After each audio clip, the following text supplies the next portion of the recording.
तिरंगा आमुचा मान आहे, पराक्रमाचे गान आहे। तिरंगा आमुचा मान आहे, पराक्रमाचे गान आहे। भारताची शान आहे, तिरंगा आमुचा प्राण आहे। तिरंगा आमुचा प्राण आहे।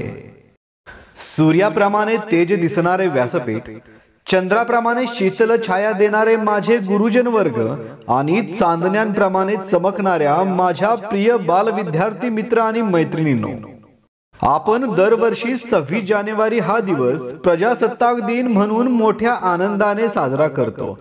प्रजासत्ताक म्हणजे प्रजेचे राज्य होय, म्हणजेच लोकांचे, लोकांसाठी आणि लोकांनी चालवलेले राज्य होय। भारतीय प्रजासत्ताक दिन आपल्या देशाचा एक महत्त्वाचा राष्ट्रीय सण आहे। 15 ऑगस्ट 1947 रोजी आपला देश इंग्रजांच्या अन्यायकारक पारतंत्र्यातून मुक्त झाला, परंतु स्वतंत्र भारताचा राज्यकारभार सुव्यवस्थित चालविण्यासाठी आपल्या देशाला संविधानाची गरज होती। भारतरत्न डॉक्टर बाबासाहेब आंबेडकर यांच्या अध्यक्षतेखालील मसुदा समितीने प्रचंड मेहनत घेऊन जगातील सर्वांत मोठ्या व सर्वसमावेशक अशा संविधानाची निर्मिती केली आणि 26 जानेवारी 1950 रोजी आपण हे संविधान स्वीकृत केले।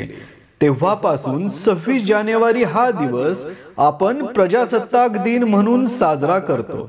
आजच्या या प्रजासत्ताक दिनी आपण सर्वजण आपल्या देशाला जगातील महासत्ता बनविण्यासाठी योगदान देण्याचा निश्चय करूया। शेवटी मी एवढेच म्हणेन, स्वातंत्र्य, समता, बंधुता हाच आहे घटनेचा पाया। स्वातंत्र्य, समता, बंधुता हाच आहे घटनेचा पाया। लोकशाही बळकट करण्या संविधानाचा जागर करूया। लोकशाही बळकट करण्या संविधानाचा जागर करूया। संविधानाचा जागर करूया। पुनश्च एकदा सर्व भारतवासियांना प्रजासत्ताक दिनाच्या खूप खूप शुभेच्छा देऊन मी माझ्या भाषणाला पूर्णविराम देतो। जय हिंद, जय महाराष्ट्र। धन्यवाद। मित्रांनो, व्हिडिओ आवडला असल्यास व्हिडिओला लाईक, कमेंट, शेअर आणि चॅनलला सबस्क्राईब जरूर करा। धन्यवाद।